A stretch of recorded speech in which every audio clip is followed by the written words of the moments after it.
Right. ఇప్పటివరకు ఏదైతే పత్రికలో వచ్చినటువంటి అంశాలను మనం చూసాం. ఇదే అంశం సంబంధించి విశ్లేషించడానికి మనతో పాటు బీఆర్ఎస్ సీనియర్ నాయకులు పల్లె రవికుమార్ గౌడ్ గారు ఉన్నారు. అలాగే నమస్తే అండి. అలాగే ప్రముఖ రాజకీయ విశ్లేషకులు విజయనగర్ గారు ఉన్నారు. నమస్తే అండి విజయ్ గారు. రవి గారు, ప్రధానంగా మనం చూసుకున్నట్లయితే ఏదైతే రేవంత్ రెడ్డి చేసినటువంటి వ్యాఖ్యలకు కావచ్చు, లేకుంటే ఆయన మాట్లాడే భాషకు సంబంధించి కేటీఆర్ చాలా చాలా హెచ్చరించినటువంటి అంశం చూస్తున్నాం మనం. దానికి సంబంధించి ఏమంటారు? సురేష్ గారు, ముందుగా మీకు మృతి విజయ్ కుమార్ గారికి, టీన్యూస్ వీక్షకులకు నమస్కారం. Good morning to all. నిజంగా తెలంగాణ ఉద్యమంలో పనిచేసినటువంటి వాళ్ళని కేసీఆర్ గారితో రేవంత్ రెడ్డి మాట్లాడుతున్న మాటలు చూస్తుంటే కేసీఆర్ గారిని ఉద్దేశించి గడిచిన 2 సంవత్సరాల కాలంగా చూస్తున్నటువంటి మాకే నిజంగా కూడా చాలా రక్తం మసులుతున్నది. ఏం భాష అండి అది? లావుల తొండలేస్తా, మొన్న అయితే ఏంటంటే చింతమడకల చీరి ఏదో చెట్టు కడతాడట ఒక ముఖ్యమంత్రి స్థాయిలో. ఎవరి మీద? కేసీఆర్ లాంటి ఒక టవరింగ్ పర్సనాలిటీ మీద. తెలంగాణ ఎవడు ఒప్పుకున్నా ఎవడు ఒప్పుకోకపోయినా ఒకటి మాత్రం నిజం, తెలంగాణ ఆగమాగమవుతున్నటువంటి తెలంగాణ ఉద్యమాన్ని సమైక్యాంధ్ర పాలకులు వాళ్ళ తొత్తులు ఇటువంటి వాళ్ళు తెలంగాణ ఉద్యమాన్ని భావజాలాన్ని చీల్చి చెండాడుతుంటే, బంతాట ఆడుతుంటే, ఆ సమయంలో వచ్చి తెలంగాణ ఉద్యమాన్ని ఒక రాజకీయ వేదికని కల్పించి టీఆర్ఎస్ ఒక రాజకీయ వేదికను సృష్టించి తెలంగాణ ఉద్యమాన్ని తన రాజకీయ నైపుణ్యంతో, తనకున్నటువంటి అపారమైనటువంటి అనుభవంతో ఒక వ్యూహాత్మకంగా తెలంగాణ రాష్ట్ర సాధన ఉద్యమాన్ని వడ్డుకు చేర్చిన నాయకుడు కేసీఆర్. అది నిజం. మేము దరఖాస్తులు ఇచ్చినాం, మేము అది చేసినాం, ఇదని ఎన్ని బక్వాస్ మాటలు, బేఫూ మాటలు వీళ్ళు చెప్పాయి. మీరు అట్ట అనుకుంటే 1969లో ఎందుకు ఇయ్యలే? 369 మందిని కాల్చి చంపి రక్తం బారించినటువంటి వాళ్ళు. సందర్భం వచ్చినప్పుడల్లా ఎంతమంది ఉసురు పోసుకున్నారు తెలంగాణ కోసం మాట్లాడినటువంటి వాళ్ళు. అటువంటి పరిస్థితుల్లో కేసీఆర్ ఒక రాజకీయ వేదికను సృష్టించి తెలంగాణని 36 పార్టీలను ఒప్పించి తెలంగాణ రాష్ట్రాన్ని సాధించినటువంటి ఒక టవరింగ్ పర్సనాలిటీ. ఎప్పటికీ తెలంగాణ ఉన్నంత వరకు కేసీఆర్ చరిత్రని రేవంత్ రెడ్డి కాదు కదా, ఆయన జేజమ వచ్చినా కూడా అది మార్చలేరు. అటువంటి నాయకుని పట్టుకొని మీరు నోటికి వచ్చినట్టుగా ఇష్టానుసారంగా, రాజకీయంగా విధానపరమైన విమర్శ చేయడం తప్పులేదు, విమర్శించడం తప్పులేదు, ప్రశ్న ఇంకేదైనా ఉంటే లోపం ఉంటే తప్పులేదు. కానీ పొద్దున్న లేస్తే మీకు పరిపాలన ప్రజలు అప్పగించినటువంటి అధికారాన్ని ప్రజల సంక్షేమం కోసం, అభ్యున్నతి కోసం వినియోగించడం చేతగాక, ప్రజలకు ఇచ్చినటువంటి మాటని నెరవేర్చుకునే చేతగాక ఇంతసేపు కేసీఆర్ గారి మీద ఇష్టానుసారంగా నోటికి వచ్చినటువంటి మాట మాట్లాడుతున్నాడు. మాలాంటి వాళ్ళకి అది ఒళ్ళు మండుతున్నది, రక్తం వస్తుంటున్నది. కేసీఆర్కు కొడుకు పార్టీ వర్కింగ్ ప్రెసిడెంట్ తర్వాత, కేటీఆర్ గారు పార్టీ వర్కింగ్ ప్రెసిడెంట్ తర్వాత, కానీ కేసీఆర్ గారి రక్తం పంచుకొని పుట్టినటువంటి కొడుకు. ఆయనతో పాటు కేటీఆర్ కూడా ఉద్యమంలో ఉన్నటువంటి వాడు. ఆయన అడుగుజాడల్లో నడిచి ఇవాళ ఆ స్థాయికి వచ్చినటువంటి వాడు. ఆయనకి ఇంకెంత మండుతుందండి? కడుపు మండదా? రక్తం మసలదా? తప్ప బరాబర్ వాళ్ళు ఏమడిగిండు కేసీఆర్ గారు? చెప్పింది ఏంది? ఒరే సన్నాసులారా, తెలంగాణను కొట్లాడి తెస్తే ఆ కృష్ణానదిని ఆంధ్రోళకు అప్పచెప్పి దక్షిణ తెలంగాణని ఎడారిగా చేసినటువంటి సన్నాసులు మీరా నాయన. ఇప్పటికైనా దాన్ని సరిదిద్ది కొంత చేస్తే పాలమూరు రంగారెడ్డి, డిండి ఎత్తిపోత లాంటి ప్రాజెక్టులు టేకప్ చేసి 90% పనులు పూర్తి చేస్తే 10% పూర్తి అయితే మహబూబ్ నగర్, నల్లగొండ, రంగారెడ్డి సస్యశ్యామలమైతే అని చెప్పేసి ఆయన చేస్తే దానికి 90% వర్క్స్ పూర్తయినాయి. అది పక్కకు పెట్టి ఆంధ్రోళకు తొత్తులాగా గతంలో చేసినటువంటి ఏ పని చేసిండో అదే విధంగా ఇవాళ మళ్ళీ దాన్ని ఇష్టానుసారంగా చేస్తుంటే కేసీఆర్ గారికి బాధ అనిపించింది. నేను 2 ఏళ్ళు చూసినా గింత అన్యాయం చేస్తున్నారు అని చెప్పేసి కృష్ణానది జనాల మీద 90 ప్రాజెక్టుల ఒరిజినల్గా 175 టీఎంసీలతోటి ఆ ప్రాజెక్టుని ప్రతిపాదించినాము, రూపకల్పన చేసినాము. 90 టీఎంసీలతోటి మొదటి దశలో పూర్తి చేసినాము, 90% వరకు పూర్తయింది. మీరు 45 టీఎంసీలు సరిపోతాయని చెప్పేసి అడుగుడేంది సన్నాసులారా అని చెప్పేసి బరాబర్గా రైతుల పక్షాన్ని, రైతుల్ని ఎండబెట్టకండి, రైతుల పక్షాన్ని నిలబడతా కొట్లాడతని చెప్పేసి కేసీఆర్ గారు చెప్పింది. దానికి లాగులు ఎందుకు నడుస్తున్నాయి మీకు చెప్పండి? కనీసం ఇప్పటికన్నా కూడా 70 ఏళ్లలో ఉమ్మడి రాష్ట్రంలో చేసినటువంటి మీరు చేసిన పాపాల పుణ్యమే, మీరు చేసినటువంటి పట్టించినటువంటి కర్మ గతినే ఇవాళ తెలంగాణకు ఎత్తిపోతల పథకం, తెలంగాణ కరువు కాటకాలు, వలసలు, కరువు, ఫ్లోరైడు, అన్ని సమస్యలు మీరు సృష్టించినటువంటి నిర్వాకమే. మీరు మీ వాళ్ళని వాటిని సర్దిద్ది ఒక ట్రాక్లోకి వచ్చిన తర్వాత ఏదో అనుకోని పరిస్థితుల్లో మీకు అధికారం వచ్చింది. అది వచ్చిన అధికారాన్ని వాటిని పూర్తి చేయడం ద్వారా మీరు 60 ఏళ్ళు ఆ ఉమ్మడి రాష్ట్రంలో చేసినటువంటి పాపాలని కడుక్కోండి. ఆ పాపాలని కడుక్కోండి. వాళ్ళ ఆ పని చేయకుండా మళ్ళీ వాళ్ళ ఇష్టం వచ్చినట్టుగా కేసీఆర్ లాంటి మహానాయకుడిని వీళ్ళ రాజకీయాలకు అతీతంగా, వాస్తవం కొందరు వ్యక్తిత్వాలకి రాజకీయాలకు అతీతంగా చేతులెత్తి గౌరవించేటటువంటి కాలం, ఆయా కాలమాన పరిస్థితులు కొందరికి అవకాశం ఇస్తుంది. ఇవాళ ఈ కాలానికి తెలంగాణలో ఒక అరుదైన ఒక గొప్ప నాయకుడు కేసీఆర్. అటువంటి నాయకుడిని ఇష్టం వచ్చినట్టు మాట్లాడుతూ దానికి ఇంకా ఏదో పిచ్చి చేస్తే నిజంగా మీరు రేవంత్ రెడ్డి అన్నారు కదా, ఆ పరిస్థితి ఇంకా అట్లనే మాట్లాడితే మిమ్మల్ని మీ తాబేదారులని చీరి చింత గడతారు తెలంగాణ. మీరు చెప్పిన మాట చెప్తున్నాం. చీరి చింత గడతారు. అంతా ఇంత కాదు. మీరు తెలంగాణకు 1950 నుంచి ఉమ్మడి ఆంధ్రప్రదేశ్ నుంచి తీసుకుపోయి తెలంగాణ స్వీయస్థిత్వంతో ఉన్నటువంటి తెలంగాణ రాష్ట్రాన్ని తీసుకుపోయి ఆంధ్రలో కలిపిన రోజు నుంచి అప్పటి నుంచి ఇప్పటి వరకు 14 వరకు మీరు చేసినటువంటి మోసం అంతా ఇంత కాదు. అయినా ప్రజలు గెలిపించే అధికారాన్ని ఒకసారి కొన్ని ప్రత్యేక పరిస్థితులు మీకు అధికారం ఇచ్చాను. దాన్ని వచ్చిన అవకాశాన్ని ఉపయోగించుకొని మీరు చేసినటువంటి పాపాలు, మీరు చేసినటువంటి నేరాల్ని, ఘోరాల్ని సరిదిద్దుకొని ఇవాళ మీరు తెలంగాణకు ఓ మంచి ఉండాలి. చేత కాకపోతే మా చేతనైతే లేదు, మేము అనుకున్నాం కానీ మాకు పరిపాలించడం చేతనైతే లేదు. మేము సన్నాసులం, పక్కోళ్ళకు సంచులు మోయటం తప్ప, ఆంధ్రోళ్లకు బ్రోకర్లకు పనిచేయటము, ఆంధ్రోళ్లకు సంచులు మోయటం తప్ప, వాళ్ళ కోసం తాళాలు, మేళాలు, పల్లకిలు పల్లకిలు మోయటం తప్ప మాకు తెలంగాణ ప్రజల అస్తిత్వం కోసం కానీ, తెలంగాణ ప్రజల పనిచేయటం కానీ, కొట్లాడటం కానీ మాకు చేత కాదు అని చెప్పేసి చెప్పండి. అంతేగాని కేసీఆర్ని మళ్ళీ ఇంకొకసారి మాట్లాడితే మీరన్న మాటే వాళ్ళ క్షేత్రస్థాయిలో మీరన్న మాటే అది ఎంతో దూరంలో లేదు.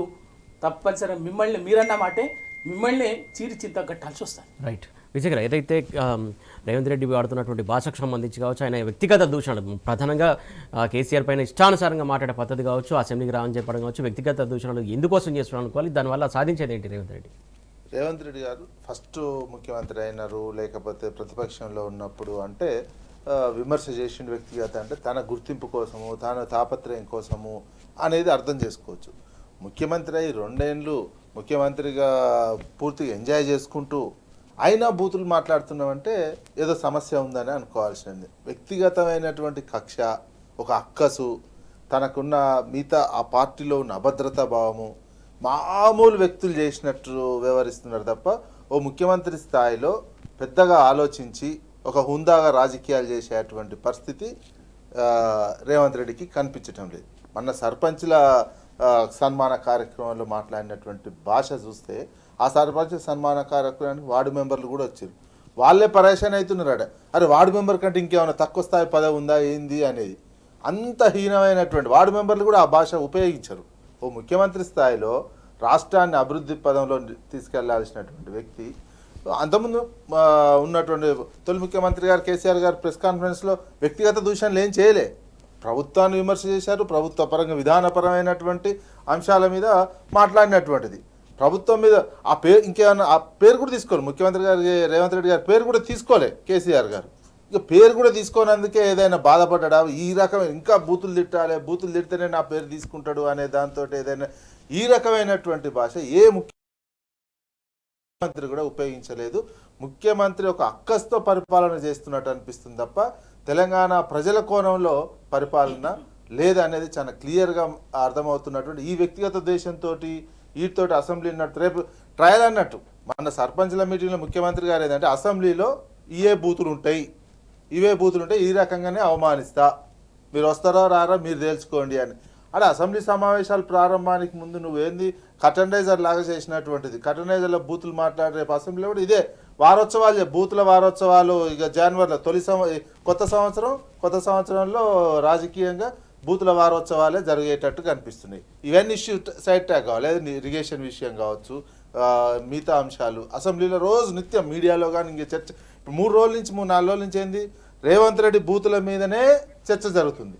ప్రజలకు సంబంధించినటువంటి అంశాల మీద, ప్రజల కొనలు, యూరియాకు సంబంధించింది, విత్తనాలకు సంబంధించింది, అదేవిధంగా ఇరిగేషన్ నీళ్లు, కృష్ణా నీటి దోపిడీ విషయం సంబంధించినటువంటి అంశాలు, అవినీతికి సంబంధించినటువంటి అంశాలు ఏవి కూడా చర్చల్లోకి రాకుండా ముఖ్యమంత్రి అవసరం ఉన్నప్పుడల్లా, ఎందుకంటే మీడియా సంస్థలు కూడా మొత్తం అటే అయిపోయింది. ముఖ్యమంత్రి గారు మాట్లాడిన బూతుల మీదనే చర్చ పెడుతున్నారు తప్ప, ఎందుకంటే చంద్రబాబు నాయుడు ఇక్కడి నుంచి నీళ్ళు తీసుకోవద్దు, దోపిడీని చర్చించకుండా ఉండాలి. ఇది తెలంగాణ సమాజం అర్థం చేసుకోవాల్సినటువంటి లైన్ ఇది. లేకపోతే ఏమైందంటే మొత్తం ఆగమైపోయిందాక, మునిగిపోయిందాక ఏం తెలియకుండా ఇప్పుడు కొన్ని మీడియా సంస్థలు చేస్తున్నాయి, చంద్రబాబుకు సంబంధించినటువంటి మీడియా సంస్థలు. ఆ మీడియా సంస్థలతో ఆ ట్రాప్లో పడిపోయి తెలంగాణ సమాజాన్ని ఆగం చేసేటువంటి పరిస్థితి ఉంది. దానికి రేవంత్ రెడ్డి పూర్తిగా సహకరిస్తున్నటువంటిది. బూతుల ముఖ్యమంత్రిగా పేరు తెచ్చుకుంటున్నటువంటిది. అసెంబ్లీలో అయితే ఇక అదే ఉండదు. మీరు ఇక ముందే రావద్దు, వస్తే ఇట్లా అవమానిస్తా, ఈ రకంగా బూతులు తిడతా, రావద్దని సభ్యుల కంటే హీనంగా కూడా మాట్లాడుతున్నటువంటి భాషను ముఖ్యమంత్రి గారు మార్చుకోవాలి. ఎందుకంటే వాస్తవానికి కేటీఆర్ గారు అన్నట్టు ముఖ్యమంత్రి పదవి వచ్చినాక సంతోషంగానే ఉండాలి కదా, పెద్ద పోస్ట్ అది. పెద్ద పోస్ట్ ఉండి సంతోషంగా ఉండి మంచిగా మాట్లాడాలి తప్ప, సంతోషంగా లేనట్టు, చికాకుగా ఉన్నట్టు ముఖ్యమంత్రి నిరంతరం చికాకు, దొంగ, తనకు తానే ఇన్ఫీరియారిటీలోకి పోయి బూతులన్నీ వస్తున్నాయి. నన్ను దొంగ అంటున్నారు, లేకపోతే దానికి సంబంధించిన ఓటుకు నోటుకు దొరికే నేను ఈ ఒక ఇన్ఫీరియారిటీ కాంప్లెక్స్ తోటి ఇవన్నీ బూతులతోటి తనకున్న ఫ్రస్ట్రేషన్ని తీర్చుకుంటున్నట్టు కనిపిస్తుంది తప్ప, ఈ తెలంగాణ సమాజానికి ఉపయోగపడేటువంటి పని, సమాజానికి ఉపయోగపడేటువంటి రాజకీయాలు మాత్రం ఉద్యమకాలం నుంచి అంతే. తుపాకీ పట్టుకొని పోయిండు, ఉద్యమకాలంలో కూడా ఇట్లనే, ఎప్పుడు ఏ రకంగా కూడా ఉద్యమంలో పార్టిసిపేషన్ చేయనటువంటి వ్యక్తి సీఎం కావడం, వాళ్ళకి చంద్రబాబు నాయుడు తోడు కావడం, ఇది తెలంగాణకు పెద్ద సమస్యగా ఉన్నటువంటిది. ఈ సమస్యను మరి తెలంగాణ సమాజమే అర్థం చేసి మన నీళ్ళని దోసుకుపోవడానికి పూర్తిగా సహకరిస్తున్నటువంటి వ్యక్తి ముఖ్యమంత్రి అయి కూర్చున్నాడు. మరి దీన్ని తెలంగాణ సమాజమే ఏదో రకమైనటువంటి ట్రీట్మెంట్ ఇవ్వాల్సినటువంటి అవసరం ఉంది తప్ప, లేకపోతే తెలంగాణ నీళ్ళల్లో కావచ్చు, ఇంకా పెట్టుబడుల విషయంలో కావచ్చు, సెంట్రల్ నుంచి ఏవి కూడా రాకుండా ఆగమాగమై మనం ఓన్లీ బూతుల చుట్టూ తిరిగేటట్టే చేసేటువంటి పరిస్థితి ఉన్నది. దీన్ని గమనించుకోవాలి తెలంగాణ సమాజం. రైట్. మొత్తం అదైతే వ్యక్తిగత దూషణలు తప్ప ఆయన పరిపాలన మీద శ్రద్ధ లేదు. ప్రధానంగా ఏదైతే ముఖ్యమంత్రి అయినా కూడా ఆ సోయి లేకుండా ఇష్టానుసారంగా ఈ 2 సంవత్సరాల పాలన ఎలా సాగిస్తున్నాడో మనం చూస్తున్నాం. దీన్ని క్షేత్రస్థాయిలో ఉన్నటువంటి ప్రజలు కూడా గమనించాలి. ప్రజాక్షేత్రంలో ప్రజలే దీనికి సంబంధించి సమాధానం చెప్పాలి ఖచ్చితంగా. ఏదైతే ఆయన పాలన కావచ్చు, ఆయన భాష కావచ్చు, భాష తీరుకు సంబంధించి కావచ్చు, ఏదైతే తెలంగాణ తెచ్చినటువంటి ముఖ్యమంత్రి కేసీఆర్ పైన అలా మాట్లాడడం, ఆ పదజాలం ఉపయోగించడం అనేది చాలా చాలా చాలా దారుణమైనటువంటి విషయం, చాలా అంశం. ఇది ప్రజలు కూడా గమనించాలని చెప్పేసి విజయ్ గారు కోరుతున్నారు. అలాగే రవి గారు కూడా చెప్తున్నటువంటి అంశం. రవి గారు, ప్రధానంగా నీటి వాటాలకు సంబంధించి కేంద్రం తేల్చదు, ఇటు కాంగ్రెస్ సర్కార్ అసలు పట్టింపు లేదు. మొత్తానికి ఏదైతే ఏపీకి దోచిపెట్టడానికి శ్రీశైలం ప్రాజెక్టు కావచ్చు, లేకుంటే ఇంకా మిగతా కావచ్చు, గోదావరి జలాలు కావచ్చు, అన్ని జలాలకు సంబంధించి ఏపీకి దోచిపెట్టడానికే కాంగ్రెస్ సర్కార్ అన్ని నిర్ణయాలు తీసుకున్నటువంటి అంశం మనం చూస్తూ ఉన్నాం. దీనికి ముందుగా ఈ నాయకులకు ఎవ్వరికి, కాంగ్రెస్లో ఉన్నటువంటి వాళ్ళే కానీ, మన తెలంగాణలో ఇప్పుడు ప్రభుత్వంలో అధికారంలో ఉన్నటువంటి వాళ్ళు ఎవ్వరికి కూడా నీళ్ళ సోయి లేదు. ఫస్ట్ చాలా స్పష్టమైన, ఎందుకంటే నీళ్ళ సోయి లేదు వీళ్లకు. నీళ్లకు సంబంధించి ప్రాథమికమైనటువంటి అవగాహన కూడా లేదు. ఆఫీసర్లు వాళ్ళు వీళ్ళు ఎవరన్నా ఇంజనీర్లు వాళ్ళు ఏదైనా రాసి ఇచ్చినటువంటిది అప్పటికప్పుడు చదవటము, వరలటము తప్ప ఏమీ లేదు, వీళ్ళకి అవగాహన లేదు. దీనికి ఏమైంది, చంద్రబాబు నాయుడుకున్నటువంటి దాహార్తి తోడైంది. చంద్రబాబు నాయుడికి ఏంటంటే ఇంకా గోదావరిని తానే తీసుకుపోవాలి, కృష్ణానదిని ఆయనే తీసుకుపోవాలి, తెలంగాణ ఎండబెట్టాలి. ఆ కుట్రలన్నీ ఇవ్వాలి కాదు ఆయన. 94 నుంచి ఆ కుట్రలు కుతంత్రాలన్నీ కూడా చేశారు వాళ్ళు, అటు చంద్రబాబు నాయుడు కానీ, వైఎస్ రాజశేఖర రెడ్డి కానీ. దాని ఉద్యమ క్రమంలో ఆపుతూ వచ్చినాం, అడ్డం పడుతూ ఎప్పటికప్పుడు వచ్చి కొంత చేసినాం. అందుకే అందులో భాగంగానే, కుట్రలో భాగంగానే తెలంగాణ ప్రతి ప్రాజెక్టును కూడా, కృష్ణానది మీద ప్రతిపాదించిన ప్రతి ప్రాజెక్టు జురాల నుంచి పులిచింతల వరకు తెలంగాణ ప్రయోజనాలకు సంబంధించినటువంటి ప్రతి ప్రాజెక్టుని అయితే న్యాయ వివాదాలు ఇరుక్కోవాలి, లేదా అంతరాష్ట్ర వివాదాలు ఇరుక్కోవాలి, సాంకేతిక సమస్యలు, ఎన్విరాన్మెంటల్ సమస్యలు, ఏదో ఒక సమస్యలు ఇరుక్కోవాలి. అందుకే మీరు చూడండి, జురాల నుంచి జూరాల నుంచి ఏ ఒక్క ప్రాజెక్టు కూడా ఏ ఒక్క ఎత్తిపోతల కూడా తెలంగాణకు సంబంధించింది పూర్తి కాలే. కానీ అదే కృష్ణానది మీద ఆంధ్రాకు సంబంధించినటువంటిది ప్రతి ప్రాజెక్టు హంద్రినీవా ఆగమేఘాలు అయిపోతుంది, వెలుగొండ ఆగమేఘాల మీద అయిపోతుంది, తెలుగంగ అయిపోతుంది, పోతిరెడ్డిపాడు 11,000 క్యూసెక్లు ఉంటే 44,000 క్యూసెక్లకు అయిపోతుంది 2006లోనే. ఇంకా ఇన్ని అయిపోతుంది. అదే తెలంగాణకు సంబంధించినటువంటి జూరాల పెండింగ్లో ఉంటుంది, భీమా గట్లనే ఉంటుంది, కోయిల్ సాగర్ అట్లనే ఉంటుంది, కల్వకుర్తి అట్లనే ఉంటుంది, డిండి ఏది తీసుకోండి కూడా. మన మంత్రి సాగునీటి పారుదల శాఖ మంత్రి గారు చాలా గొప్ప ఆయన. పులిచింతల ప్రాజెక్టు నల్లగొండని ఆయన నియోజకవర్గమే అప్పుడు కూడా ఆయన నాయకత్వం అధికారంలో ఉన్నది, అప్పుడే ఆయన ఎమ్మెల్యే.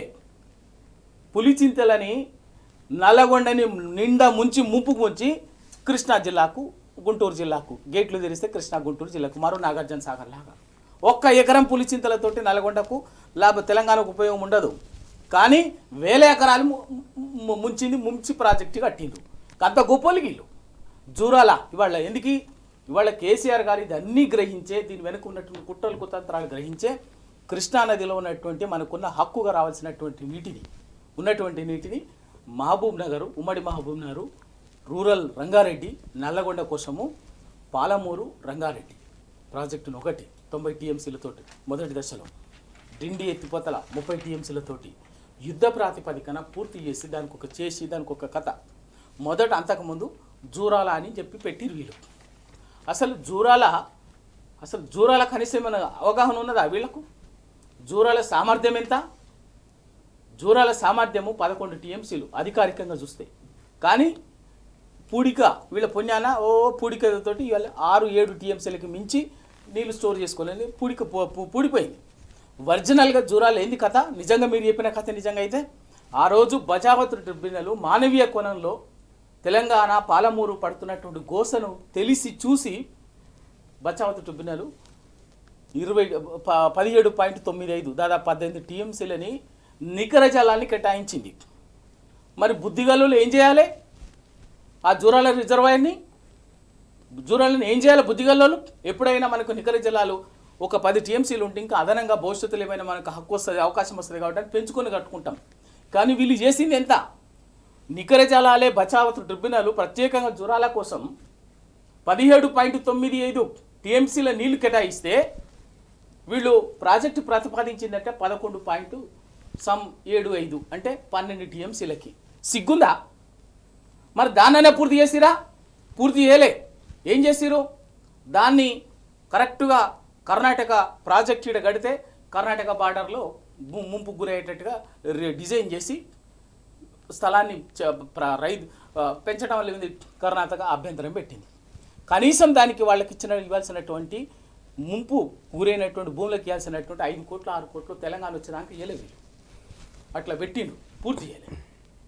ఆ రోజే నిజంగా కేటాయించిన 17.95 టీఎంసీల కింద తోడుగా 30-40 టీఎంసీల సామర్థ్యంతో అది బ్యారేజ్ రిజర్వాయర్ కాదు, అది కృష్ణానది మీద కట్టినటువంటి బ్యారేజ్, అది బ్యాలెన్సింగ్ రిజర్వాయర్ కాదు. అది ఆ రోజు 30-40 టీఎంసీలతో కట్టి ఉంటే వీళ్ళు చెప్పినటువంటిది ఇవాళ సోర్స్ని మనమేమి ఇవాళ పాలమూరు రంగారెడ్డి కానీ మిగతా అన్నిటి కానీ ప్రాజెక్టులకు కానీ దాదాపు 200 టీఎంసీలు భవిష్యత్తులో కానీ అప్పుడు టీఎంసీలు మనం వాడుకోవాల్సి ఉంటుంది. ఆడ ఉన్నదే 7 టీఎంసీలు. అప్పటికే భీమా దాని మీదనే ఉన్నది, నెట్టెంపాడు దాని మీదనే ఉన్నది, కోయిల్ సాగర్ 3 ప్రాజెక్టులు దాని మీదనే ఉన్నాయి. దాని ఆధారంగానే సోర్స్ అక్కడి నుంచే ఉంది, జూరాల నుంచి. ఇంకెక్కడి నుంచి తెస్తారండి? ఎట్లొస్తుంది?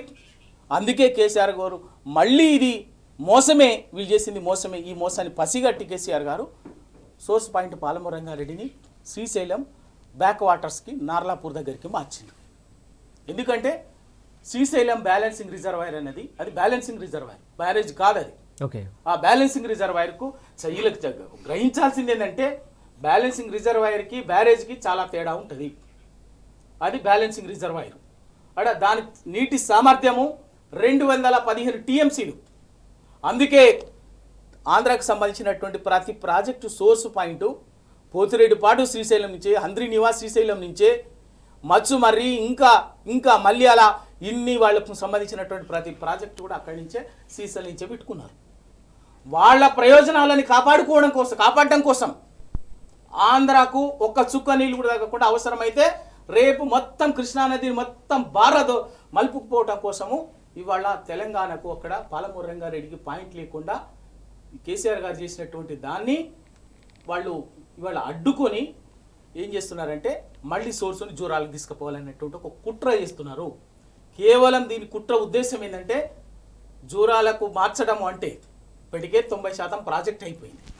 90% ప్రాజెక్ట్ అయిపోయిన దాన్ని సాంకేతికంగా మిగతా రకంగా పరిపాలన పరంగా అయిపోయిన దాన్ని ఒక 10% వరకు పూర్తి చేస్తే వీళ్ళ మొత్తం ప్రాజెక్టు వినియోగంలోకి వస్తుంది, ఉపయోగంలోకి వస్తుంది, నీ పొలాలు నీళ్ళకు వస్తుంది. అది పక్కకు పెట్టి మీరు కంప్లీట్ ప్రాజెక్టుని సోర్సును మార్చడం అంటే కేవలం ఇక్కడ తెలంగాణ పాలమూరు రంగారెడ్డి ప్రాజెక్టుని ఈ ప్రాజెక్టులన్నిటిని కూడా ఎండబెట్టడం కోసమే, భవిష్యత్తులో వీటికి నీళ్లు లేకుండా చేయటం కోసమే మహబూబ్ నగర్ని మళ్ళీ వెనక్కి కరువు జిల్లాగా మార్చడం కోసం, వలసల జిల్లాగా మార్చడం కోసం తీసేటటువంటి ఒక దుర్మార్గమైనటువంటి కుట్ర. కృష్ణానదిని యథాతథంగా బాజాప్తాతో తరలించకపోవటానికి ఏపీకి అప్పజెప్పడం కోసం చేసేటటువంటి కుట్ర తప్ప బుద్ధి తప్ప ఎంతకు మించి ఇంకేమీ లేదు. అరే కనీసం ఇవాళ అధికారిక రికార్డుల ప్రకారంగానే వరద కృష్ణా జిల్లాలో వరద ఎంత వస్తుంది? 30 రోజులు వస్తుంది. మరి అదే ఆ లెక్క ప్రకారమే పోతిరెడ్డిపాటిని మిగతా వాళ్ళ నిర్మాణం చేసుకున్నాం. మరి వరద సంవత్సరంలో వర్షాకాలంలో 30 రోజులు వస్తే రోజుకు టీఎంసీలు ఎత్తుకున్నా కూడా నిన్నంటే 60 టీఎంసీలకు మించి మనం ఎత్తుకోలేము. మనకు మహబూబ్ నగర్ కానీ రంగారెడ్డి కానీ పాలమూరు కానీ వీటన్నిటికి ఎంత అవసరం ఉందండి? ఇప్పటికే సోర్సు ఇప్పటికే దాని మీద అవన్నీ వాడి ఉన్నది. అక్కడ దానికి నీటి సామర్థ్యం లేదు, జోరాల దగ్గర నీటి సామర్థ్యం లేదు, దాని రిజర్వాయర్ సామర్థ్యం లేదు. ఆ ఎత్తటానికి కూడా లిఫ్ట్ చేయడానికి కూడా పెద్ద ప్రాజెక్టు, పెద్ద మోటార్లు పెట్టాలి. పంపింగ్ చేయాలంటే నడపాలంటే మోటార్లు హై బాహుబలి మోటార్లు అన్నాం కదా, అటువంటి మోటార్లు పెట్టాలి. తట్టుకుంటుందా? అది ఉందా? 3 రోజులు కొట్టేస్తే కథ 3 రోజులు కొట్టేస్తే ఖాళీ అయిపోతుంది జూరాల. ఎక్కడి నుంచి వస్తాయి నీళ్ళు? ఓకే, కనీస జ్ఞానం ఉందా? వాళ్ళ మన అవసరం ఏంది అక్కడ ఉంది. సింపుల్గా చెప్పాలంటే ఒక వ్యవసాయ బావు నుంచి చెరువుకు నీళ్లు నింపాలనుకునేటటువంటి మూర్ఖపు ప్రయోగమే ఇవాళ వీళ్ళు చెప్పేటటువంటి జూరాల నుంచి దీనికి. రైట్. చెరువు నుంచి నీళ్ళు వస్తాయా? బావి నుంచి చెరువులకు పోతాయండి? చెరువుల నుంచి పొలాలకు వస్తాయి కదా. బావిలో ఉన్న నీళ్ళని పోసి ఎత్తిపోసి చెరువు నింపాలని చెప్పేటటువంటి ప్రయోగం లాంటిది మన వాళ్ళు చేసేటటువంటి. రైట్. కాబట్టి బరాబరికి వాళ్ళ వదిలిపెట్టేదేం లేదు. తెలంగాణ సాగునీటి ప్రయోజనం దక్షిణ తెలంగాణ, నేను కూడా ఆ దక్షిణ తెలంగాణ ప్రాంతం నుంచి వచ్చినటువంటి నల్గొండ వారిని ఫ్లోరైడ్ పీడిత ఈ పుణ్యాత్ములు చేసినటువంటి నిర్వాహకం వల్లనే మా ప్రాంతం కూడా రైట్ అండి శాశ్వతంగా ఫ్లోరైడ్ ప్రాంతంగా మారింది. లక్షలు కరువు దేవరకొండ, మునుగోడు, నల్గొండ మొత్తం మహబూబ్ నగర్ మొత్తం జిల్లా కూడా ఇలా శాశ్వత దుర్భిక్షంగారెడ్డి డిండి ఎత్తిపోతల ఈ ప్రాజెక్టులు పూర్తయితే ఒక 10% పూర్తయితే ఈ ప్రాంతం అంతా సస్యశ్యామలం అవుతుంది. వీళ్ళకి అది ఇష్టం లేదు. మళ్ళీ ఆంధ్రాలు, ఎందుకంటే వీళ్ళు భయంకరమైనటువంటి అహంకారులు, ఫ్యూడల్స్. పేదవాడు, పేద మధ్యతరగతి రైతు ప్రశాంతంగా ఉండొద్దు, వీళ్ళ కాలు పట్టుకునేటట్టు ఉండాలి, వీళ్ళ చుట్టూ తిరిగేటట్టు ఉండాలి. దానికోసం రైతులు గోస పెట్టడం, ఉసురు పోసుకోవడం తప్ప ఇంకా వేరే ఇంకేమీ లేదు. అయినా కూడా ఇవాళ టీఆర్ఎస్ పార్టీగా బరాబర్గా వదిలిపెట్టేది ఏం లేదు. కృష్ణానదిలో తెలంగాణ వాటాగా ప్రతి నీటి బొట్టుని ఒడిసి పట్టుకుంటాం.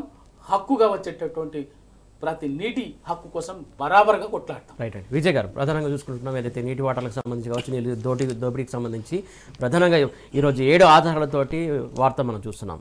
వీళ్ళు ఏదైతే దోపిడీ ఎట్లా జరుగుతుంది, ఈ అన్ని ప్రాజెక్టుల నుంచి ఎట్లా దోపిడీ చేస్తున్నారు అనేది క్లియర్ కట్గా 7 ఆధారాలు చూస్తున్నాం. దీనికి సంబంధించి మీరేమంటారు? ఈ ఆధారాలు కుట్ర ఏంటి అంటే రాజకీయ కుట్ర. చంద్రబాబు నాయుడు ఒక ఆఫర్ ఇచ్చిండు రేవంత్ రెడ్డికి, రాజకీయ భవిష్యత్తుని ఇప్పుడు ముఖ్యమంత్రి, నెక్స్ట్ కూడా నేనే చూసుకుంటా భవిష్యత్తు. ఎందుకంటే గురు శిష్యుల మధ్యలో ఉన్నటువంటి అనుబంధం కదా. అటు మోడీ, చంద్రబాబు నాయుడు కలిసి ఈయన చెప్పుకుని కూడా, నేను స్కూల్లో బీజేపీ చదివిన కాలేజీలో చదివినటువంటి ప్రిన్సిపాల్ చెప్పినట్టు ఇక్కడ తెలంగాణ ముఖ్యమంత్రి వ్యవహరిస్తున్నాడు. ఎందుకు? రాజకీయంగా భవిష్యత్తు. ఎందుకు? కేసులు ఉన్నాయి, కేంద్రంతో మాట్లాడే కేసులకు సంబంధించి. భవిష్యత్తు కూడా పార్టీలో బీజేపీలకు వచ్చినా ఏది చేసినా మేము ఈ రాజకీయంగా నీ భవిష్యత్తు మేము చూసుకుంటాం.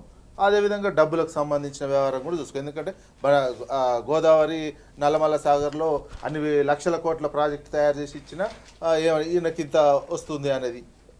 ఈ నేపథ్యంలో కృష్ణా నదిని మాకు అప్పచెప్పాలి. మీరు కృష్ణా నదిని మొత్తం మాకు నీళ్ళు వచ్చేటట్టు చేయాలి, నీ రాజకీయ భవిష్యత్తు మేము చూసుకుంటాం. తెలంగాణ ఎటుపోయినా ఏమైనా, ఎందుకంటే తెలంగాణ ఈ స్ఫూర్తి లేదు కదా. ఇక చుట్టూ ఉన్న ఒరిజినల్ కాంగ్రెస్కి సంబంధించినటువంటి వాళ్ళకు తాయిలాలో మరి ఇంకే రకం నోరు మూపించే పని చేస్తున్నారు. వాళ్ళు మొదటి నుంచి కూడా వాళ్ళకి సగం అర్థమవుతుంది, సగం అర్థం కాదు. అర్థం కాక ఏది చెప్తే అది, అధికారులు ఏది చెప్తే, ముఖ్యమంత్రి ఏది చెప్తే అది అనే లెవెల్లో తీసుకుపోయి కృష్ణా నదిని మొత్తము ఆంధ్రాకు అప్పచెప్పేటువంటి ఒక కుట్ర. రాజకీయంగా ఈయనకు భవిష్యత్తులో మేము లాభం చేకూరుస్తాం, అదేవిధంగా ఫైనాన్షియల్గా లాభం చేకూరుస్తాం. ఈ ఒప్పందంతో భాగంగా ఆదిత్యనాథ్ దాస్ని తీసుకున్నాడు. ఎవరైతే కృష్ణా నది మీద కేసులు వేసి వద్దని చెప్పినటువంటి వ్యక్తినే, ఆంధ్రాకు సంబంధించినటువంటి ఆంధ్రలో పనిచేసినటువంటి వ్యక్తిని ఆదిత్యనాథ్ దాస్ని పెట్టుకొని కృష్ణా నదిని ఏ రకంగా ఆంధ్రాకు అప్పచెప్పాలి, ఒక్కొక్క స్టెప్ వేసుకుంటూ దానికి అనుకూలంగా నిర్ణయాలు తీసుకుంటూ ఈ ఆధారాలు ఒక్కొక్కటేంది కావాల్సిన, నీకు కొడంగల్కు ఇన్ని నీళ్ళు తీసుకుపోయి, అదేవిధంగా గోదావరికి రంగారెడ్డి జిల్లానికి లింకు పెట్టి, ఇక కృష్ణా నీళ్ళు ఇటు రంగారెడ్డి జిల్లాకు అవసరం లేదు అనేది తీసుకొచ్చి ఆ నీళ్ళన్నీ అటు తీసుకోవాలి. ఇవన్నీ మన ఇక్కడ ఉన్న తెలంగాణకు సంబంధించిన రాజకీయ నాయకులకు వచ్చినటువంటి ఆలోచన కాదు. చంద్రబాబు నాయుడు బుర్రలో నుంచి ఆంధ్రాకు సంబంధించినటువంటి ఇంజనీర్లు ప్లాన్లు ఇస్తూ ఉంటే ఆదిత్యనాథ్ దాస్ ద్వారా ఇక్కడ రేవంత్ రెడ్డి ఇంప్లిమెంటేషన్ చేస్తున్నారు. రేపు భవిష్యత్తులో కూడా మోడీతో లింకు ఏమైనా ఉన్నాయంటే మోడీతో చెప్పి కొన్ని సంబంధించిన పనులు, అదేవిధంగా కేసులకు సంబంధించినటువంటి, ఇంకా మీరు ఇవన్నీ తీసుకొని గోదావరి నుంచి అట్నే గోదావరి నుంచి ఈ నల్లమల్ల సాగర్కి వచ్చే నీళ్ళు కూడా మనం తీసుకోవాలంటే కూడా ఒప్పుకోవట్లేరు కదా. 45 టీఎంసీలు వాడుకోమంటే మాకు చాలు, ఓన్లీ ఇచ్చిన నీటి వరకు దాని మీద ఇవ్వమంటే కూడా ఇవ్వలేనటువంటి పరిస్థితి ఉంది. కావేరికి కూడా లింక్ తీసుకుపోయారు. రాజకీయ ప్రయోజనము, డబ్బు ప్రయోజనము రేవంత్ రెడ్డి తన స్వార్థం కోసం చూసుకొని తెలంగాణకు సంబంధించిన కృష్ణా నదిని మొత్తం, కృష్ణా నది వాటాను నీళ్ళని మొత్తం ఆంధ్రాకు అప్పచెప్పి తెలంగాణకు సంబంధించిన మహబూబ్నగర్ తన సొంత జిల్లా అయినా తనకు ప్రేమ లేదు. నల్గొండ జిల్లాకు సంబంధించినది, అదేవిధంగా మహబూబ్నగర్ జిల్లాకు సంబంధించి దాని మీద ఎక్కడా ప్రేమ లేదు. తన స్వార్థంతో రాజకీయ భవిష్యత్తు కోసం మొత్తం చంద్రబాబు చెప్పినట్టు వింటూ ఒక్కొక్కటి ఇంప్లిమెంటేషన్ చేసుకుంటూ పోతున్నారు. ఈ ఆధారాలన్నీ కూడా అంతే, ఈ కుట్రకు సంబంధించినటువంటి తేలిపోతున్నాయి. నీటి వాటా క్రమంగా తగ్గి మొత్తం వీటిని కృష్ణా బేసిన్లో ఉన్న ప్రాజెక్టు తయారు చేస్తున్నటువంటిది చిన్నగా తమిళేటు తీసుకొచ్చి కృష్ణా రంగారెడ్డి జిల్లాకు కలిపేటువంటివి చేస్తున్నారు. అంటే ఆ నీటిని క్రమంగా వదులుకుంటున్నట్టే. ఈ నేపథ్యంతోనే ఈ రాజకీయ కుట్రతోటే భవిష్యత్తు రాజకీయ ప్రయోజనము, భవిష్యత్తుకు సంబంధించినటువంటి డబ్బులకు సంబంధించినటువంటి వ్యవహారమే దీని వెనకాల మొత్తం నడిపిస్తున్నటువంటిది. ఇది భవిష్యత్తులో కాంగ్రెస్ పార్టీ వాళ్ళు కూడా ఆలోచించుకోవాల్సినటువంటి అవసరం ఉంది. ఒరిజినల్ కాంగ్రెస్ వాళ్ళకు సంబంధించినటువంటి వాళ్ళు ఆలోచించుకోవాలి. తెలంగాణ ఇంత తెలంగాణ వచ్చినటువంటి సందర్భంలో వాళ్ళు ఉన్నారు, కొంతమంది ఉన్నా కానీ ఇప్పుడున్నటువంటి సందర్భంలో నీళ్ళన్నీ వాళ్ళకు పోతున్నాయంటే ఇందులో ఈ కుట్రలో భాగస్వాములు కావద్దు. అందుకని తెలంగాణ సమాజం చూసుకోవాల్సినటువంటి అవసరం ఉంది. ఈ రాజకీయ కుట్రను ఛేదించుకోవాల్సినటువంటి అవసరం ఉంది. కృష్ణా నదిని మన హక్కుగా దక్కించుకోవాల్సినటువంటి అవసరం ఉంది. మన గోదావరిలో కూడా వాటర్ తీసుకోబోతున్నారు, కృష్ణా నదిని మొత్తం మలుపుకుంటున్నారు. దానికి ఎంత ఘోరంగా సహకరిస్తున్నటువంటి వ్యక్తి రేవంత్ రెడ్డిని ఏ రకంగా ప్రజలు శిక్షించాలో ఆ రకంగా శిక్షించే రోజులైతే వస్తాయి. అందుకనే ఇష్యూ డైవర్షన్, బూతులు మాట్లాడడం, ఇవన్నీ నా రాజకీయ భవిష్యత్తు మా గురువు చూసుకుంటాడు, నాకు ఫైనాన్షియల్ ఏదైనా ఉంటే అది చూసుకుంటాడు, ఇక బూతులు మాట్లాడము అన్ని డైవర్ట్ చేసే కార్యక్రమం చేస్తున్నటువంటి ఏదో ఒకటి ముందలేయడం, ఈ అంశాలే ఈ రాజకీయ కుట్ర చర్చలోకి రాకుండా ఉండడం కోసమే ఏదో ఒకటి ముందలేసి తెలంగాణని ఆగం చేస్తుండ్రు. ఒకసారి RRR అంటారు, ఒకసారి హైదరాబాద్ని మొత్తం GHMC పెద్దగా ఏర్పాటు చేయడము, దీన్ని నార్త్ అప్పగించే దాంట్లో కూడా ఇది ఒక భాగం. ఇక దీన్ని రెండవ రాజధానిగా చేయడం అనేది, దీన్ని కేంద్రపాలిత ప్రాంతం ఇవన్నీ ఈ కుట్రలో భాగంగానే ఈ కృష్ణా నది తరలింపు హైదరాబాద్కు వచ్చి ఒక చెడు చేసేటువంటి రాజకీయ కుట్ర కనిపిస్తుంది. ఇది సరైన సమయంలో ప్రజలు మాత్రం ట్రీట్మెంట్ ఇవ్వాల్సినటువంటిది ఉంది. రేపు వచ్చే ఎలక్షన్లో GHMC కావచ్చు, ఇంకే ఎలక్షన్లో కావచ్చు, కొనం ప్రజలు ఆలోచిస్తున్నారు. అంటే వ్యతిరేకమైనటువంటి నిర్ణయం తీసుకుంటుంటే రాజకీయ కుట్రలు ఆగిపోతాయి.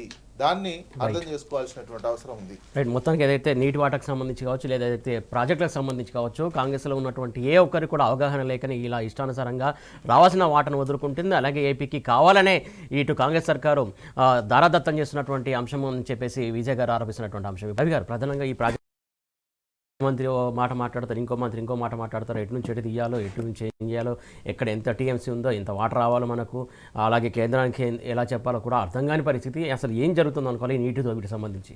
సురేష్ గారు ఇందాకే నేను మాట చెప్పినాను, వీళ్ళెవ్వరికి కూడా ముఖ్యమంత్రి రేవంత్ రెడ్డి గారికి కానీ, నీళ్ళ శాఖ మంత్రి నీటిపారుదల శాఖ మంత్రి ఉత్తమ్ కుమార్ రెడ్డి గారికి కానీ, ఇంకా మిగతా వాళ్ళకి దీని మీద మాట్లాడేటటువంటి వాళ్ళకి ఎవ్వరు కూడా నీళ్ళ సోయలేదు.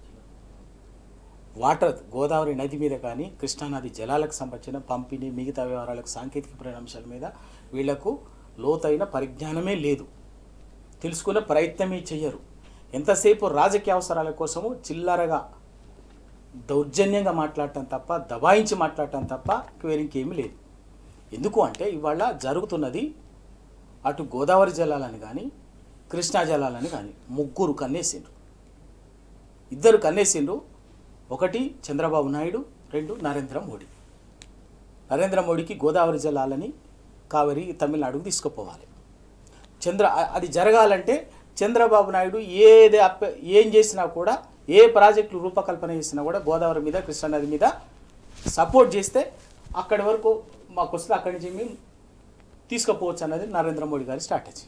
అందుకోసమే పోలవరం నుంచి గోదావరిని బంకచర్లు అన్నారు, మనం అప్రమత్తంగా దాని పేరు మార్చి పోలవరం నల్లమల్ల సాగర్ అన్నారు. సేమ్ గది ప్రాజెక్టు, అటు ఇటు అన్నీ ఇక్కడ వాళ్ళ ఇద్దరి ప్రయోజనాల కోసం నరేంద్ర మోడీ చంద్రబాబు నాయుడు రూపకల్పన చేసినటువంటి స్క్రిప్టులో భాగంగానే ఇవాళ రేవంత్ రెడ్డి పనిచేస్తున్నాడు. అందుకే చంద్రబాబు నాయుడు ఏది అడిగితే ఏం చేసినా కూడా కేంద్రం బ్రహ్మాండంగా దానికి సహకరిస్తుంది, ఆర్థికంగా సహకరిస్తుంది, సాంకేతికంగా సహకరిస్తుంది, పరిపాలనాపరమైనటువంటి అనుమతులు ఇస్తుంది, ఇవ్వడానికి సిద్ధపడుతుంది. ఇవాళ తెలంగాణ సమాజం కేసీఆర్ గారు టీఆర్ఎస్ పార్టీ వాళ్ళ అప్రమత్తంగా ఉంది కాబట్టి వాళ్ళ పప్పులు ఉడుకుతలేవు. అందుకే ఎప్పుడైతే ఇది బలంగా ముందుకు వచ్చిందో బీజేపీ నాయకుడు కేంద్ర ప్రభుత్వ నీటిపారుదల సలహాదారుడు అని చెప్పేటటువంటి వేదిర శ్రీరామరెడ్డి గారు రంగంలోకి దిగుతాడు, ఇష్టానుసారంగా ప్రజెంటేషన్ మీద మాట్లాడతాడు. ఎవరి ప్రయోజనాల కోసం ఆయన నేను తెలంగాణ బిడ్డని అంటాడు, నల్లగొండ అంటాడు, నేను ఇది అంటాడు. కానీ ఎవరి ప్రయోజనాల కోసం ఆయన ఏం చెప్తుంటాడంటే తింగిరి మాటలు మాట్లాడుతుంటాడు. జరిగినటువంటి మోసాన్ని ఆయన ఇంకో రకంగా తిప్పి చెప్తుంటాడు తప్ప ఆ మోసాన్ని మరి బీజేపీ కూడబలుకొని చేస్తున్నది కదా, దాన్ని సరిదిద్దేది మరి ఉన్నటువంటి వాడు మీరు ఎందుకు చేయరు? ఆ పని చెయ్యరు. చేయకపోయి వాళ్ళ లెక్కలు ఒకసారి కృష్ణానది మీద మాకు 500 టీఎంసీలు చాలంటాడు, ఓసారి 753 టీఎంసీలు అంటాడు, ఓసారి 910 టీఎంసీలు అంటాడు. ముఖ్యమంత్రి మంత్రి తలా తోచినట్టల్లా మాట్లాడతారు. అసలు 500 టీఎంసీలకు లాజిక్ లేదు, 753 టీఎంసీలకు వీళ్ళ దగ్గర లాజిక్ తెలియదు, 900 చిల్లర టీఎంసీలకు వీళ్ళ లాజిక్ తెలియదు. అసలు కృష్ణా ప్రజావతర ట్రిబ్యునల్ ఏంది, ఇచ్చింది ఏంది, తెలంగాణ హక్కు ఏంది? ఇవాళ 71% మనకి ఇవాళ పరివాహక ప్రాంతం మన తెలంగాణలో ఉంది కృష్ణానది. ఏమి ప్రాథమిక జ్ఞానమే లేదు వీళ్లకు, దాని అక్కర్లేదు. ఎంతసేపు చంద్రబాబు నాయుడు ఏం స్క్రిప్టు, ఏం ప్రాజెక్ట్ డిపిఆర్లు, ఏం ప్రాజెక్టులు రూపకల్పన చేసుకున్నాడు, దాన్ని అమలు చేయటం కోసం నరేంద్ర మోడీ గారు సహకరిస్తారు. వాళ్ళిద్దరు కలిసి ఈయనకు చెప్తారు, దాన్ని ఈయన ఎట్లా అమలు చేయాలో అమలు చేసేందుకు బాజాప్తా పనిచేస్తుంటాడు. దాన్ని పసిగట్టి ప్రశ్నించగానే కేసీఆర్ గారు కేటీఆర్ గారు మేము టీఆర్ఎస్ పార్టీ నుంచి ఇది తప్పు అని చెప్పేసి ఎండగట్టి అప్రమత్తంగా ఉండి వెంటనే సమాజాన్ని అప్రమత్తం చేయగానే బీజేపీ రంగంలోకి దిగుతుంది. కేసీఆర్ గారు కేటీఆర్ గారు హరీష్ రావు గారు మీరే అని వాళ్ళు ఓ గాయత్రి మంత్రం చదివినట్టు మంత్రం చదువుతుంటారు. ఇంకా బీజేపీ నాయకులు ఎప్పుడు తెలంగాణకు వ్యతిరేకంగా సేమ్ ఎవరి ప్రయోజనాల కోసం అంటే చంద్రబాబు నాయుడు ప్రయోజనాల కోసం పరోక్షంగా వాళ్లకు తమిళనాడుకు గోదావరి జలాలు తీసుకుపోవాలి. కాబట్టి అది సాధ్యం కావాలంటే ఇక్కడ చంద్రబాబు నాయుడు గోదావరి మీద కృష్ణానది మీద ఏ ఆటలు ఆడినా ఏం కుట్రలు చేసినా ఎంత చేసినా కూడా బాజాప్తా సహకరిస్తే తప్ప మనం గోదావరి జలాన్ని తీసుకుపోవాలన్నది బీజేపీ లెక్క. దానికోసమే ఇలా కాళేశ్వరంని మీద ఎంత విషయం ప్రచారం చేసినా, కృష్ణా జలాల మీద ఎంత విషయం ప్రచారం చేసినా బీజేపీ కాంగ్రెస్ నాయకులు కూడబలుక్కొని ఏం ప్రచారం చేసినా దాని వెనుకున్నటువంటి కుట్రలు ప్రయోజనాలు ఎవరి అంటే తెలంగాణ ప్రయోజనాలు కాదు, ఆంధ్ర ప్రయోజనాల కోసం, తమిళనాడు ప్రయోజనాల కోసం, గోదావరి జలాలని తమిళనాడు తీసుకుపోవడం కోసం బీజేపీ నాయకులు నాయుడు గోదావరిని కృష్ణాని ఆంధ్రకు రాయలసీమకి బ్రహ్మాండంగా నదుల్ని మలుపుకుపోయేటటువంటివి చేస్తారు. ఇది ఇవాళ గ్రహించాల్సింది ఏంటంటే తెలంగాణ సమాజం బుద్ధిజీవులు అనేటటువంటి వాళ్ళు ఇవాళ ఆలోచన చేయాల్సినటువంటి సందర్భం. ఇవాళ గింత జరుగుతున్నా కూడా బుద్ధిజీవులు అనేటటువంటి వాళ్ళు, విఘ్నులు అనేటటువంటి వాళ్ళు ఎవరు గొంతెత్తకపోవడము, ఎవరు ప్రశ్నించకపోవటము, ఎవరు మాట్లాడకపోవటము చాలా దుర్మార్గము. దానికి తప్పనిసరిగా భవిష్యత్తులో వాళ్ళు కూడా ఈ తెలంగాణ సమాజం నుంచి వచ్చే ప్రశ్నకి సమాధానం చెప్పాల్సి వస్తుంది, వాళ్ళు బాధ్యులు కావాల్సి వస్తుందని వాళ్ళు ఇప్పటికైనా తెలంగాణలోని పౌర సమాజం అనేటటువంటి వాళ్ళు, బుద్ధిజీవులు అనేటటువంటి వాళ్ళు గోదావరి నదిలో కానీ పోలవరం నల్లమల్ల సాగర పేరు ఏదైనా కావచ్చు, పోలవరం బంకచర్ల పేరు మీద, మరో పక్కన ఇంకో పేరు మీద గోదావరి ఇవాళ 45 టీఎంసీ లేదండి కృష్ణానదిలో. మాకు 45 టీఎంసీలు రాయటం అని చెప్పేసి అంటే ఎవరు మాట్లాడకపోతే ఏం తెలంగాణ ఇంత గొడ్డుపోయిందా? మాట్లాడే కేసీఆర్ గారి మీద ఇట్లెట్లయితే మాట్లాడేటటువంటి మీద ఇష్టం వచ్చినట్టు ఇప్పుడు మిత్రుడు విజయ్ చెప్పినట్టుగా డైవర్షన్ కోసం, అసలు విషయం డైవర్షన్ చేయడం కోసం చిల్లర మాటలు ఇంకా ఏది పడుతుంది. ఎందుకంటే ప్రజల్లో నీళ్ళ మీద చర్చ జరగదు, కృష్ణానది ప్రాజెక్టుల మీద చర్చ జరగదు, గోదావరిలో నదుల మీద, గోదావరికి సంబంధించిన జలాల మీద చర్చ జరగొద్దు. చర్చ జరిగితే వీళ్ళు రేవంత్ రెడ్డి, నరేంద్ర మోడీ, చంద్రబాబు నాయుడు కూడబలుకొని తెలంగాణకు, రైతాంగానికి, తెలంగాణ నదీ జలాలకు చేస్తున్నటువంటి జలద్రోహం తెలంగాణ సమాజకు అర్థమవుతుంది. కాబట్టి గ్రామ స్థాయికి గడప గడపకు అర్థమవుతుంది. కాబట్టి అది చర్చ జరగదు. అది చర్చ జరగొద్దు అంటే ఏం చేయాలి? చిల్లర మల్లర మాటలు మాట్లాడాలి. అందుకే కేసీఆర్ గారు ఏదైతే మొన్న కృష్ణా జలాల్లో గింత అన్యాయం జరుగుతుంది, 2 ఏళ్ళు చూసినాం. ఇంకా ఇప్పుడు బరాబర్గా మేము దాన్ని వదిలిపెట్టేది లేదు. కృష్ణానదిలో నల్లగొండ, మహబూబ్నగర్, రంగారెడ్డి ఈ 3 జిల్లాల ప్రజల్ని నేనే ప్రజల దగ్గరికి పోతా, బరాబర్గా ప్రజల మధ్యన అని చెప్పేసి ఒక యుద్ధ పేరు మ్రోగిస్తే తెల్లారే దాన్ని ఏంటంటే అమ్మ ఇది ఎక్కడో మళ్ళీ చర్చ ఎటో పోతుంది, నా దొంగతనం బయటపడతట్టుంది, నా రంకు బయటపడతట్టుంది, బీజేపీతో ఉన్నటువంటి రంకు బయటపడుతుంది, చంద్రబాబు నాయుడుతో రంకు బయటపడుతుందని ఓ సభ పెట్టుకొని కొడంగల్ల సర్పంచ్ల వార్డు మెంబర్ల సభ అని చెప్పేసి పెట్టుకొని దాంట్లో ఇంకెంత మాట్లాడితే అంత మాట ఎందుకు మాట్లాడినట్టవన్నీ ఆయనకు అవగాహన లేక కాదు, కావాలనే ఉద్దేశపూర్వకంగా. నాడు ఎవరు కొత్తగా ఎన్నికైనటువంటి సర్పంచులు, ఉప సర్పంచులు, వార్డు మెంబర్లు, ఆయన సొంత నియోజకవర్గం ముఖ్యమంత్రి గారు ఏం చెప్పాలి? రైస్ బరాబర్ ఇలా ఉంది, మీకు సర్పంచులు ఎన్నికలు ప్రజలు మీ మీద ఒక నమ్మకంతో, ఒక గౌరవంతో మీకు అవకాశం ఇచ్చారు. ఆ ఊర్ల అభివృద్ధి కోసం ఇవాళ నేను ముఖ్యమంత్రిగా ఉన్నాను కాబట్టి మీ గ్రామాల అభివృద్ధి కోసం మీరు బరాబర్గా రూపకల్పన చేసుకోండి, ఏది కావాలన్నా నేను ఉన్నానని చెప్పి మీరు ఒక నిజాయితీగా ప్రజలు ఎన్నుకున్నటువంటి ఒక గ్రామ స్వరాజ్యం అనేటువంటి కళను నిజం చేయండి అని చెప్పేసి చెప్పాలి. ఆ దిశలో అటువంటిగా మోటివేట్ చేసేటట్టుగా సర్పంచులని, వార్డు మెంబర్లని ఎంపిక. కానీ మాట్లాడింది ఏంది? అక్కడ ఉన్నటువంటి వాళ్ళు ఎవరు, మీరు మాట్లాడింది ఏంది? ఎందుకు అంటే ఉద్దేశపూర్వకంగానే డైవర్ట్ చేయడం కోసం ఆ సభ పెట్టిందే ఈ కృష్ణా జలాలకు సంబంధించినటువంటి చర్చని జరగకుండా డైవర్ట్ చేయాలంటే ఆ సందర్భాన్ని క్రియేట్ చేసుకొని ఇంకా చిల్లర మల్లర ఏం మాట్లాడితే మాట్లాడి వదిలిపెట్టేది లేదు బరాబర్. ఎందుకంటే తెలంగాణ కోసం తనలాడినటువంటి వాళ్ళం, నీళ్ళ కోసం కొట్లాడినటువంటి వాళ్ళం, తనలాడి వాళ్ళు ఒక ట్రాక్లోకి తీసుకున్నటువంటి వాళ్ళు. దాన్ని మళ్ళీ మీరు తీసుకుపోయి ఆంధ్రులకు అప్పచెప్తామంటే ఊరుకుంటామా? ఈ నదిని మలుపుతాం, చంద్రబాబు నాయుడుకు తాకట్టు పెడతామంటే, కృష్ణా నదిని చంద్రబాబు నాయుడు కాళ్ళ దగ్గర తీసుకుపోతామంటే, గోదావరిని చంద్రబాబు నాయుడు కాళ్ళ దగ్గర తీసుకుపోతామంటామా? బరాబర్ వదిలిపెట్టేది లేదు. క్షేత్రస్థాయిలో ప్రజలని సంసిద్ధులు చేస్తాం. గడపకు ఊరూరా గడపకు చైతన్యవంతం చేసి మళ్ళీ ఒక్కసారి జలయుద్ధం చేస్తాం. వదిలిపెట్టకుండా ప్రతి గోదావరిలో కానీ, కృష్ణానదిలో కానీ తెలంగాణకు హక్కుగా రావాల్సిన ప్రతి నీటి బొట్టును వాడుకుంటాం. ఒక్క నీటి చుక్కను కూడా వదిలిపెట్టేది లేదు. రైట్. తెలంగాణకు రావాల్సినటువంటి వాటాలకు సంబంధించి ఖచ్చితంగా ఫైట్ చేస్తూనే ఉంటుంది బీఆర్ఎస్ పార్టీ అని చెప్తున్నారు. ప్రధానంగా దాంతోపాటుగా అయితే ముఖ్యమంత్రి హోదాలో రేవంత్ రెడ్డి ఎక్కడ ఏ సమావేశం పెడుతున్నాడో ఆ సమావేశం సంబంధించి మాట్లాడకుండా డైవర్షన్ పాలిటిక్స్ సంబంధించి లేకుంటే వ్యక్తిగత దూషణలకి ప్రయారిటీస్ సభలో మాత్రం ఖచ్చితంగా బీఆర్ఎస్ అధినేత కేసీఆర్ పై కావచ్చు, లేకుంటే కేటీఆర్ పై కావచ్చు, మిగతా నేతలపైన తిట్టడం లేకుంటే అరవడం లేకుంటే ఇంకో రకంగా మాట్లాడే విధానమే తప్ప అక్కడ ఉన్నటువంటి సమస్యలు కావచ్చు, లేకుంటే వెళ్ళినటువంటి మీటింగ్ సంబంధించి ఆ అంశాల గురించి పక్కన పెట్టి వేరే అంశాల గురించి ఎక్కువ ప్రియారిటీ ఇస్తున్నాడు. పాలన పరంగా ఆయన వైఫల్యం చెందారు కాబట్టి ఆయన ఫ్రస్ట్రేషన్లో ఇలా ఉన్నారని చెప్పేసి రవి గారు ఆరోపిస్తున్నటువంటి అంశం. విజయ్ గారు, ఆదివాసీ ఆచరణపైన సంబంధించి దానికి సంబంధించి మూలాలే పోగొట్టే కుట్ర పన్నుతుంది కాంగ్రెస్ సర్కార్ అని చెప్పేసి అక్కడ ఉన్నటువంటి అచ్చులు కావచ్చు వాటికి సంబంధించి మాట్లాడుతున్నటువంటి అంశం, దీని గురించి మీరేమంటారు? ఆదివాసీ సమ్మక్క సారక్కకు సంబంధించినటువంటి జాతర తెలంగాణలో కాదు దేశంలోనే ఒక అత్యంత కీలకమైనటువంటి ఆదివాసీలకు సంబంధించిన ఒక నమ్మకంతో జరుగుతున్నటువంటి జాతర. అసలు దానికి జాతీయ పండుగనే హోదా. ఎందుకంటే అన్ని లక్షల మంది ఒక ఆదివాసీలు ఒక నమ్మకంతో వస్తున్నటువంటి జాతర లేనటువంటిది. దాన్ని ఏం చేస్తుంది ఇప్పుడున్నటువంటి కాంగ్రెస్ ప్రభుత్వం క్రమంగా దాన్ని కమర్షియల్ చేసేటువంటి ప్లాన్ చేస్తుంది.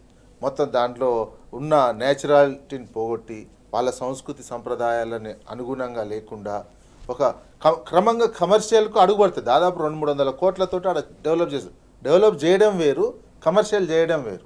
వీళ్ళు కమర్షియల్ యాంగిల్నే దాన్ని డెవలప్ చేస్తున్నటువంటిది కనిపించేసరికి అక్కడ ఉన్నటువంటి కల్చరు, అక్కడ ఉన్నటువంటి ఆదివాసీలకు సంబంధించిన ఆచారాలు సంప్రదాయాలు పూర్తిగా దెబ్బతినే పరిస్థితి ఏర్పడింది.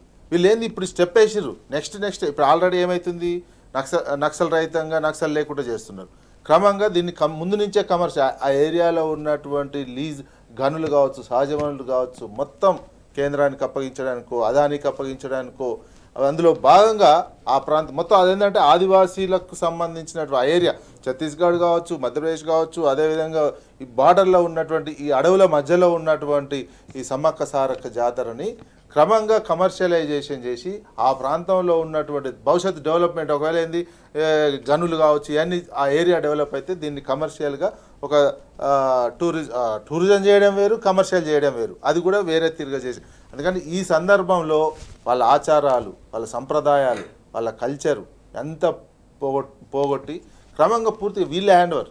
ఇప్పుడు అక్కడ ఉన్నటువంటి పూజారుల కానించి అంతా వాళ్ళ కల్చర్తో నడుస్తుంది.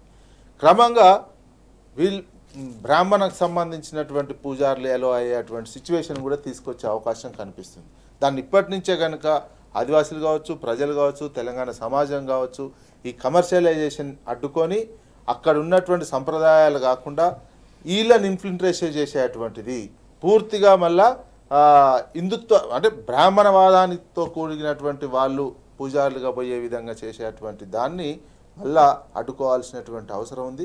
ఇది ఈ కమర్షియలైజేషన్ మొదట్లోనే అనకపోతే క్రమంగా అయిపోతుంది. అందుకే చూడాలి దీనికి సంబంధించినటువంటి ఆదివాసీకి సంబంధించినటువంటి స్కాలర్స్ కానీ వీళ్ళంతా కూడా చైతన్యవంతై ప్రభుత్వాన్ని ప్రశ్నించి దాన్ని విత్డ్రా చేసుకొని ఆ కల్చర్ని కాపాడే విధంగా అభివృద్ధి జరగాలి తప్ప కమర్షియల్గా కాకుండా చూసుకోవాల్సినటువంటి బాధ్యత ఉంది. రైట్ రవి గారు, ఏదైతే తాళపత్ర గంధాలు ఉన్నాయని చెప్పేసి ప్రభుత్వం చెప్తుందని చెప్పేసి అక్కడ ఆదివాసీలకు వచ్చినటువంటి విషయం, అక్కడ ఆదివాసీలకు సంబంధించి కావచ్చు, లేకుంటే వాళ్ళకి సంబంధించి మిగతా కావచ్చు, ఆదివాసీల పరిశోధకులు కావచ్చు, కళాకారులు కావచ్చు, అక్కడ ఉన్నటువంటి వాళ్ళు తాళపత్రాల గంధాలు ఉంటే ఖచ్చితంగా బయట పెట్టని చెప్పేసి చాలామంది డిమాండ్ చేస్తున్నటువంటి అంశం. ఎందుకు తాళపత్ర గ్రంథాలను బయట పెట్టట్లేదు అనుకోవాలి ప్రభుత్వం? ఇప్పుడు సురేష్ గారు, ఈ దేశంలో ఆదివాసులది దాంట్లో కోయ, కోండు, ఒక్కొక్క ప్రాంతంలో చెంచు ఇవన్నీ ఉన్నది. చాలా విశిష్టమైనటువంటి సంస్కృతి వాళ్ళది, విశిష్టమైనటువంటి జీవన విధానం. వాళ్ళు ప్రకృతితో మమేకమై జీవిస్తారు. వాళ్ళు ప్రకృతికి దెబ్బ తగిలినా తమకు దెబ్బ తగిలినట్టుగా తల్లడిల్లేటటువంటి ఒక గొప్ప మానవీయ లక్షణం ఉన్నటువంటి సమాజం ఆదివాసీ సమాజం. ఇప్పటికీ మానవీయ విలువలు కానీ ఒక గొప్ప విశేష లక్షణాలతో ఉన్నటువంటి సమాజం ఇవాళ ఇండియాలో ఒక ఆదివాసీ సమాజం ఉంది. మిగతా వాళ్ళందరూ కూడా అవసరాలకు తగ్గట్టుగా ఒక బాహ్య ప్రపంచంలో రకరకాల ఇన్ఫ్లుయెన్స్లకు పోయి అదే సంస్కృతి ఇదే అని చెప్పేసేటటువంటిది ఉంది.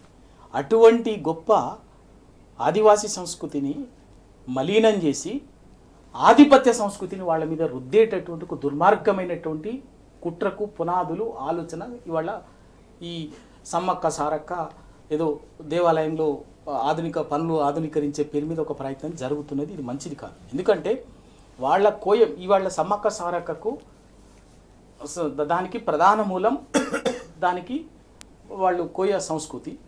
ఆ కోయ సంస్కృతిలో దాంట్లో దేవరగుడ్డ అనేది వాళ్ళకు వాడే ఒక ప్రముఖమైనటువంటి దాని ఆధారంగానే దాంట్లోనే వాళ్ళ సంస్కృతి అనేది నిక్షిప్తమైంది. ఇవాళ కాదు, తరతరాలుగా అది మనం చూస్తున్నాము. కానీ మనం ఏ పేరు మీదనో వాళ్ళ మీద రుద్ది అది చరిత్రకారులు అనేక మంది పరిశోధకులు చెప్తున్నారు. ఇవాళ ఆ దేవరగుడ్డలో కానీ ఇంకా దాంట్లో కానీ ఎక్కడ కూడా కనీసం ఇవాళ మనం అంటున్నటువంటి ఇవాళ మనోళ్ళు చొప్పించాలనుకుంటున్న సంస్కృతి కానీ తిరునామాలకు సంబంధించినటువంటి ఆనవాళ్ళు ఎక్కడ కనిపిస్తలేవు అని చెప్పేసి వాళ్ళు చెప్తున్నటువంటిది. దాన్ని ప్రాథమికంగా ఇవాళ అక్కడ అయి ఉండొచ్చు.